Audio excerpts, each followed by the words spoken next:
Have you ever noticed how some people seem to navigate through life with an almost supernatural calm? They don't avoid difficult conversations. They don't run when tension rises. They don't crumble when someone challenges them.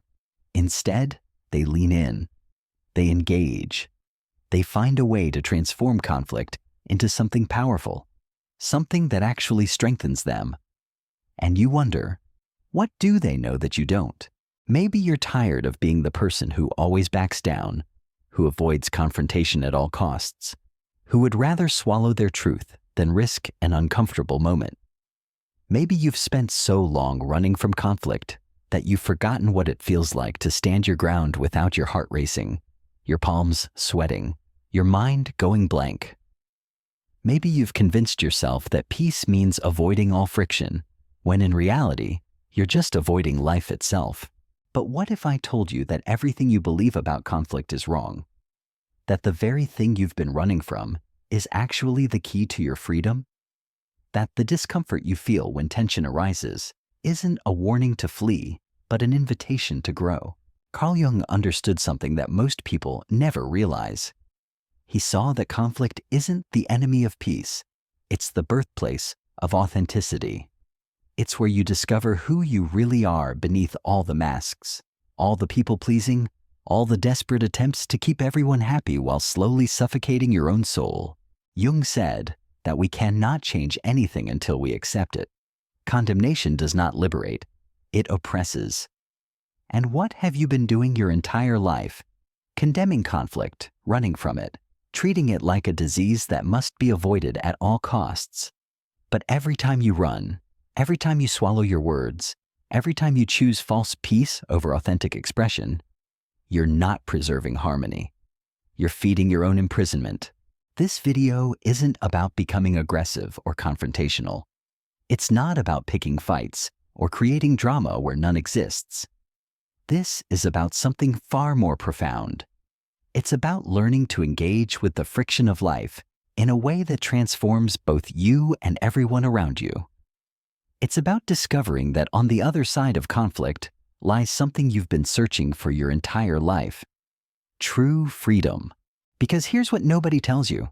The people who seem most at peace aren't the ones who avoid conflict.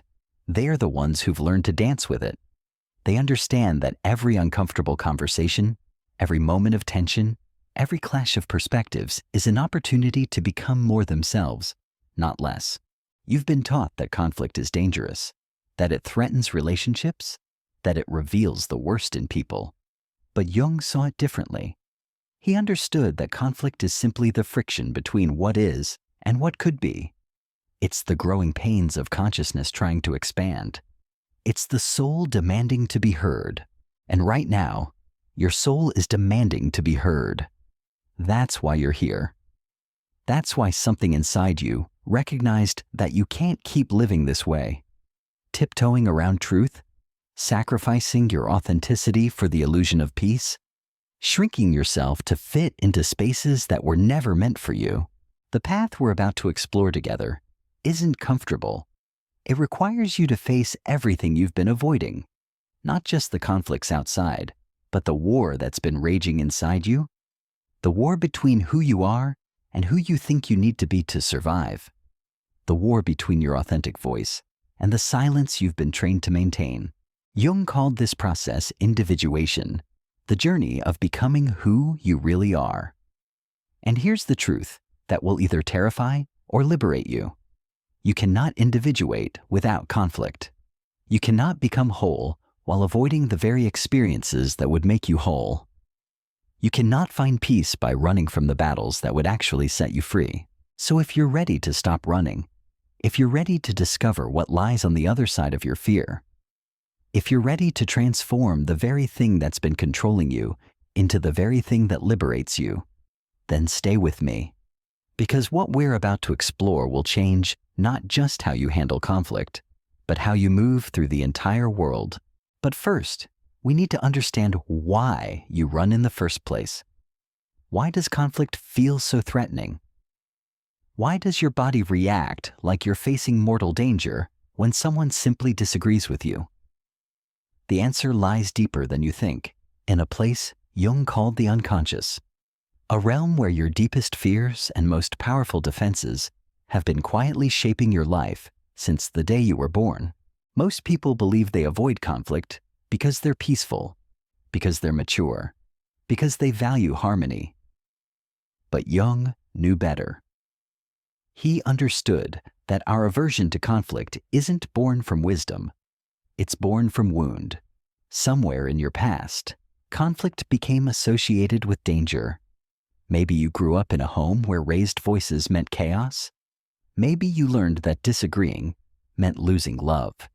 Maybe you discovered that expressing your truth led to punishment, abandonment, or rejection. And so you developed what Jung called a complex, an autonomous cluster of emotions and memories that operates below conscious awareness, driving your behavior in ways you don't even recognize. Your conflict avoidance isn't a choice you're making consciously. It's a survival strategy your psyche developed to protect you from perceived threats that may no longer even exist. But here's where it gets interesting, and where it gets dangerous. That protective mechanism that once saved you is now imprisoning you. The very thing that helped you survive childhood is preventing you from thriving as an adult. You're still responding to conflicts as if you're that vulnerable child who couldn't afford to upset the people you depended on for survival. Jung was clear about this. What we don't make conscious controls us. As long as you remain unaware of why conflict terrifies you, you'll continue to be controlled by that terror. You'll continue to sacrifice your truth on the altar of false peace. You'll continue to betray yourself in service of keeping others comfortable. And this betrayal comes at a cost that compounds every single day. Every time you swallow your words, a part of your authentic self dies. Every time you choose silence over truth, you feed the growing resentment that lives inside you. Every time you avoid necessary confrontation, you weaken your capacity to stand up for what matters. The resentment you feel toward others who seem to speak their truth freely, that's not about them. That's about you, mourning the voice you've silenced. The frustration you feel when people walk all over you, that's not their fault. That's the natural consequence of teaching people that your boundaries don't matter. But there's something even more sinister happening beneath the surface.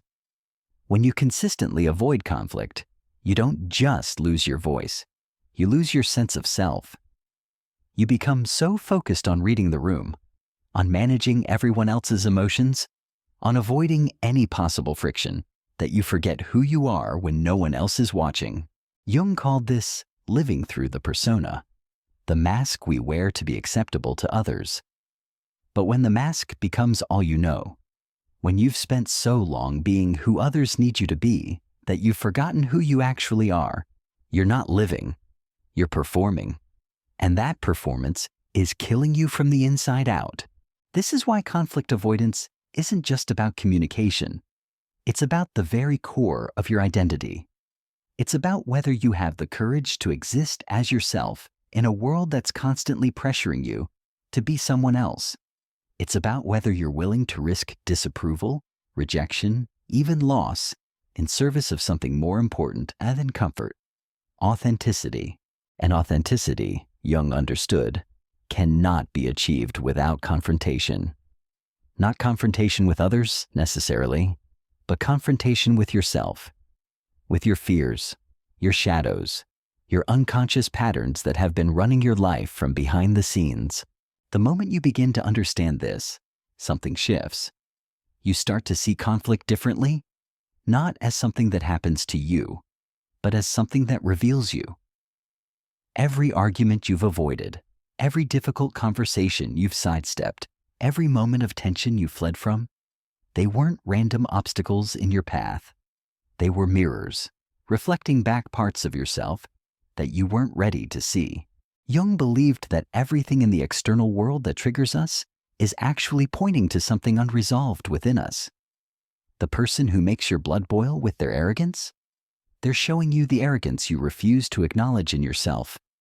The colleague who seems to get away with everything while you suffer in silence, they're reflecting your own unexpressed power. your own capacity for boldness that you've buried under layers of people-pleasing. This is what Jung called projection, the unconscious act of seeing in others what we cannot see in ourselves.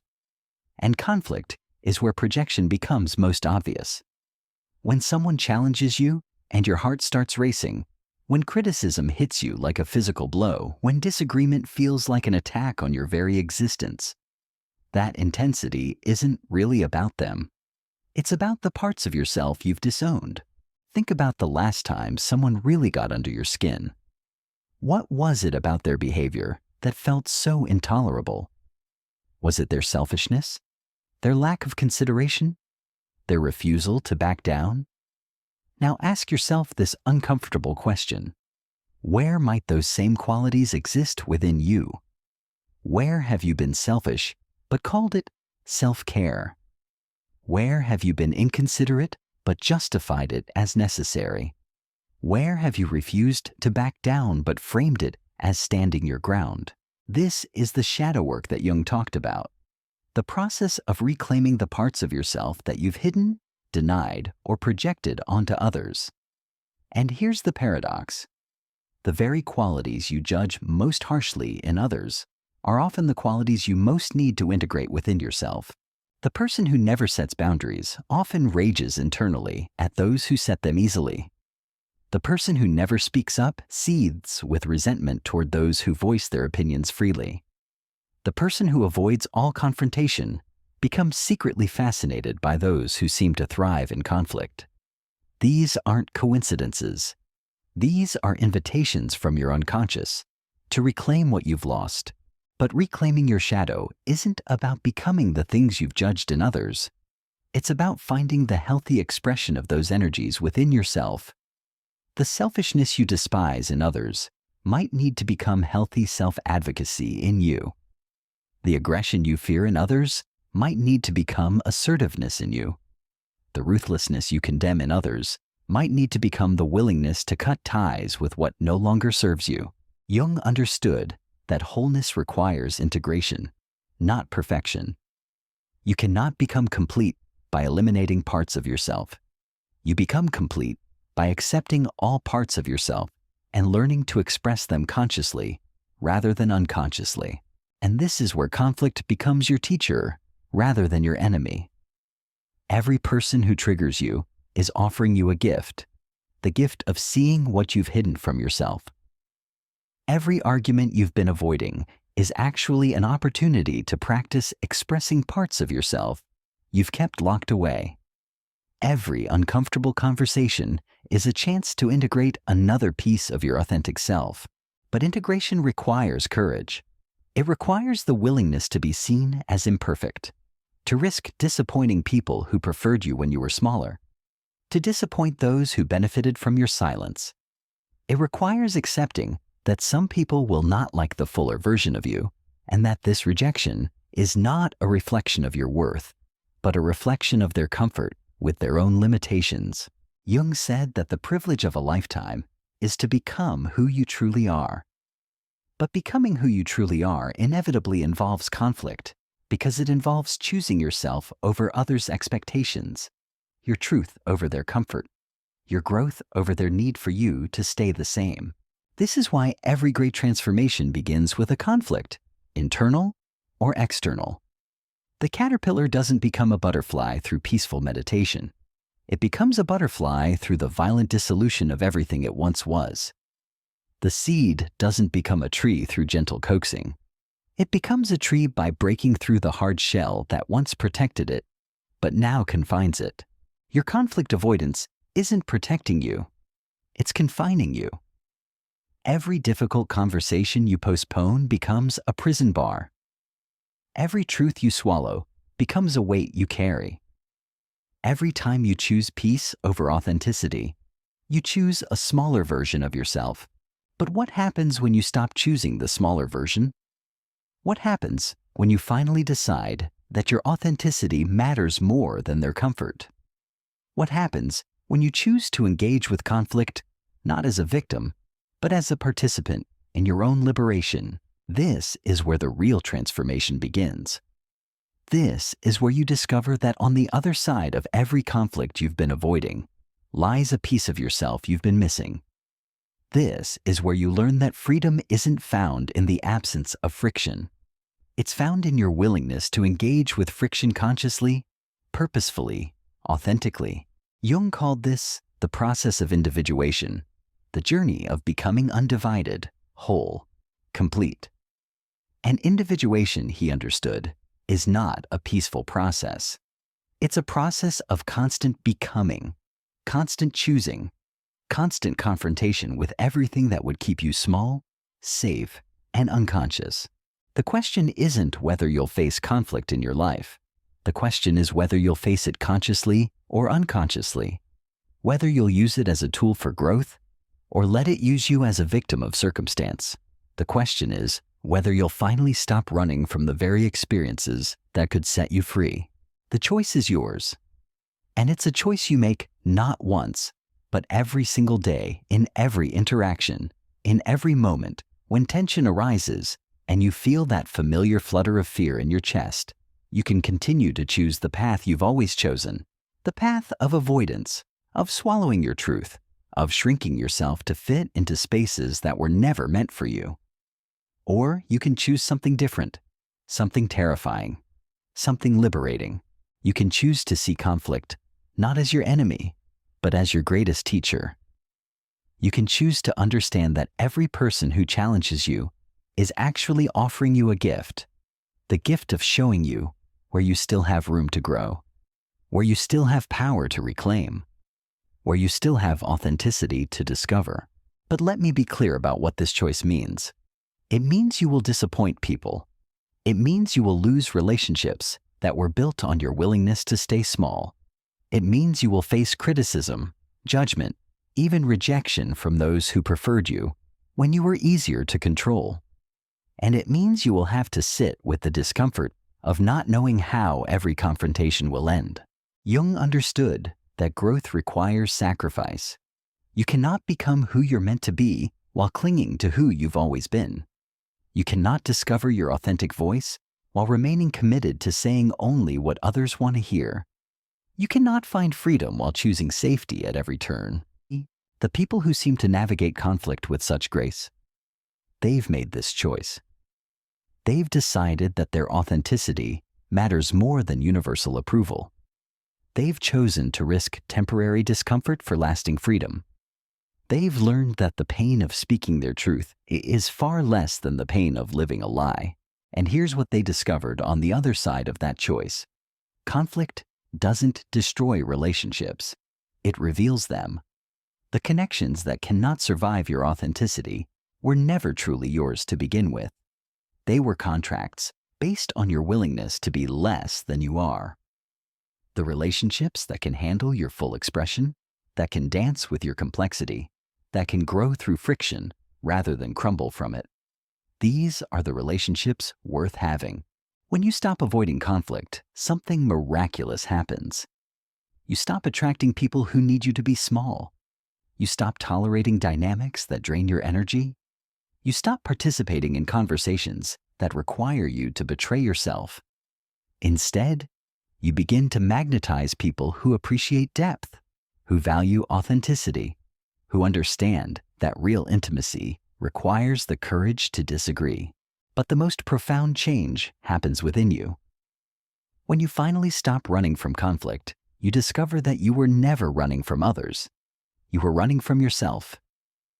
You were avoiding the parts of your own nature that felt too intense, too powerful, too much.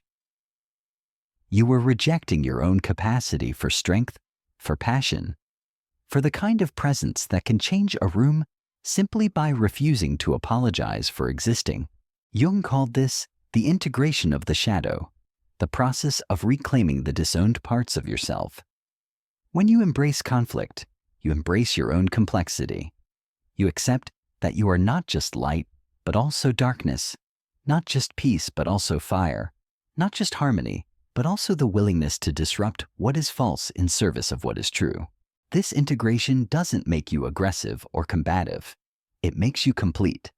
It gives you access to the full spectrum of human experience, the full range of responses that life sometimes requires. Sometimes love looks like gentle acceptance. Sometimes love looks like fierce boundaries. Sometimes peace requires silence. Sometimes peace requires the courage to shatter what is comfortable but untrue.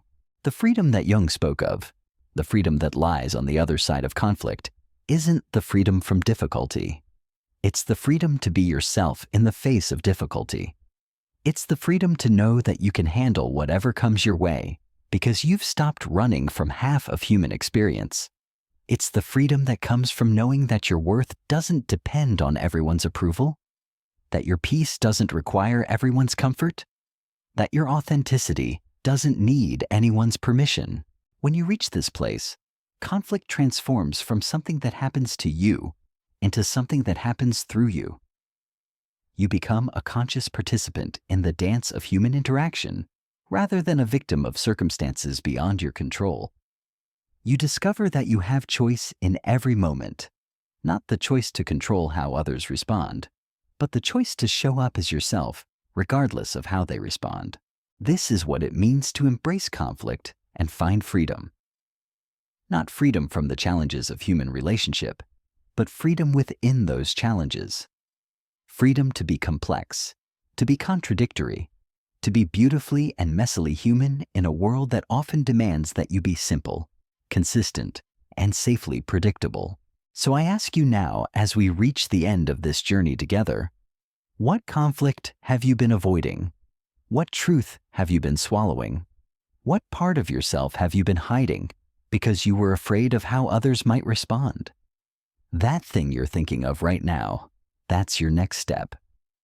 That's your invitation to freedom. You don't have to become someone you're not. You just have to stop being someone you're not.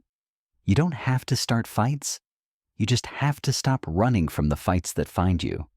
You don't have to become aggressive. You just have to stop being passive about your own life. The path forward isn't about perfection. It's about integration. It's about showing up as all of who you are, rather than just the parts that feel safe. It's about trusting that you can handle whatever comes from being authentic, and that the relationships and opportunities that come from that authenticity will be worth more than anything you lose by being false. Jung believed that the individual who withdraws from conflict withdraws from life itself. But the individual who engages with conflict consciously, courageously, authentically, they discover that life has been waiting for them all along. They discover that freedom isn't something you find by avoiding difficulty. Freedom is something you create by meeting difficulty with the fullness of who you are. The choice is yours. It has always been yours, and it will always be yours. In every moment of tension, in every uncomfortable conversation, in every instance when you feel that familiar urge to flee, you have the power to choose differently. You have the power to stay. You have the power to engage. You have the power to discover what lies on the other side of your fear. That power has been with you all along. You just forgot you had it. But now you remember, and that changes everything.